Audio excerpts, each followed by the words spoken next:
হরে কৃষ্ণ, রাধাবিন চ্যানেলে সকলকে স্বাগতম। আমি এই ভিডিওতে বলবো বৈশাখ মাসে কবে থেকে জলদান করবেন, কিভাবে করবেন এবং কেন জলদান করতে হয়, বৈশাখ মাসকে কেশব মাস কেন বলা হয়, তুলসী গাছের জলদানের মন্ত্র কি, এই সব কিছুই বলবো এই ভিডিওতে। বৈশাখ মাসে তুলসী দেবীর বৃক্ষে জলদান করবেন কবে? ইংরেজি 15ই এপ্রিল, বাংলা 1লা বৈশাখ থেকে তুলসী দেবীর বৃক্ষে জলদান শুরু করবেন আর আগামী মাসে 15ই মে তুলসী বৃক্ষে জলদান শেষ করবেন। আর একটি কথা, এই মাসে কোনো দিনও জলদান করা বন্ধ করবে না, রবিবার ও দ্বাদশী দিনেও জলদান করবেন।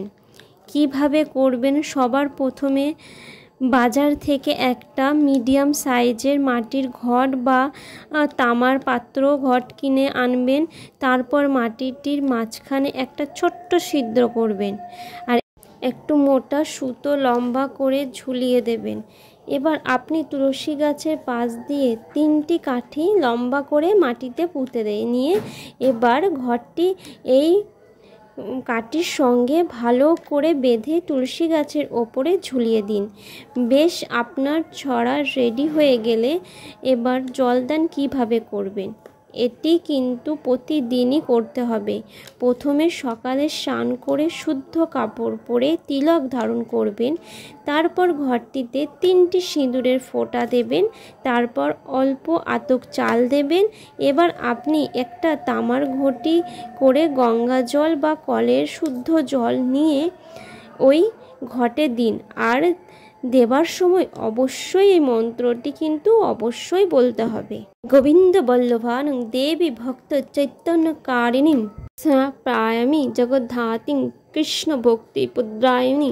আপনি যদি এই মন্ত্রটি বলতে না পারেন তাহলে হরে কৃষ্ণ কৃষ্ণ কৃষ্ণ হরে হরে, হরে রাম রাম রাম হরে হরে, এই মন্ত্রটি অবশ্যই বলতে পারেন। এরপর 2 হাত জোর করে ভক্তি ভরে এই মন্ত্রটি বলে প্রণাম করুন। ওং বৃন্দায় তুলসী দেব্যই প্রিয়ায় কেশবায় চ কৃষ্ণ ভক্তিপদ্মে দেবী সত্যবত্যই নমো নমঃ। এরপর এই মন্ত্রটি বলে তুলসী দেবীকে পরিক্রমা করবেন। এই মন্ত্রটি হলো জানি কানি চ পাপানি ব্রহ্মহত্যাদি কানি চ তানি তানি প্রণশন্তি প্রদক্ষিণ পদে পদে। এরপর আপনি তুলসী গাছকে আপনার ডান হাতে রেখে হাঁটু গেড়ে প্রণাম করুন ও কৃষ্ণ ভক্তি প্রার্থনা করুন। কেন তুলসী গাছে জল দিতে হয়? বৈশাখ মাসে যেহেতু সূর্যের তাপ বৃদ্ধি পায়, তাই বিষ্ণু ভক্তকে জলদান করা হলে শ্রীহরি অতিশয় প্রিয় হন। তুলসী শ্রীকৃষ্ণের প্রেয়সী, তার কৃপার ফলে আমরা শ্রীকৃষ্ণ সেবার সুযোগ লাভ করতে পারি। তুলসী দেবী দর্শনে সব পাপ নাশ হয় এবং জলদান করলে যমের ভয় দূর হয়। রোপণ করলে তার কৃপা কৃষ্ণ ভক্তি বৃদ্ধি পায় এবং শ্রীহরির চরণে অর্পণ করা হলে কৃষ্ণ প্রেম লাভ হয়। তাই হিন্দু ধর্মের সকলে মানুষকে তুলসী গাছে জল দেওয়া অবশ্যই দরকার। তুলসী গাছের জলদান করার মাহাত্ম্য কী? তুলসী মহারানীকে বলা হয় কৃষ্ণ প্রেয়সী, তাই কেশব মাসে তুলসী বৃক্ষে জলদান করার ফলে তার কৃপা প্রাপ্ত হওয়ায় তার কৃপার ফলে আমরা ভগবান শ্রীকৃষ্ণের সেবা করার সুযোগ পেতে পারি।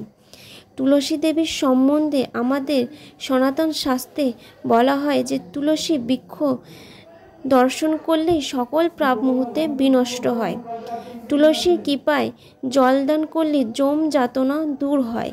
পদ্ম পুরাণে সৃষ্টি খণ্ডে বলা হয়েছে, যে ব্যক্তি সম্পূর্ণ বৈশাখ মাসে অনন্য ভক্তি সহকারে তুলসীর দ্বারাই ত্রিসন্ধ্যা শ্রীকৃষ্ণকে অর্চনা করেন তার আর পুনর্জন্ম হয় না। তাহলে সকলে এই বৈশাখ মাসে অবশ্যই তুলসী দেবীকে জল প্রদান করুন। আপনার সমস্ত পাপ মুক্ত হবে এবং ভগবান শ্রীহরির সেবা করার সুযোগ পাবেন। তাহলে সকলেই কিন্তু এই বৈশাখ মাসে তুলসীকে জলদান অবশ্যই করবেন। যদি আমার চ্যানেলে নতুন বন্ধু হয়ে থাকেন তাহলে আমার চ্যানেলটিকে সাবস্ক্রাইব করে দেবেন। হরে কৃষ্ণ, রাধে রাধে।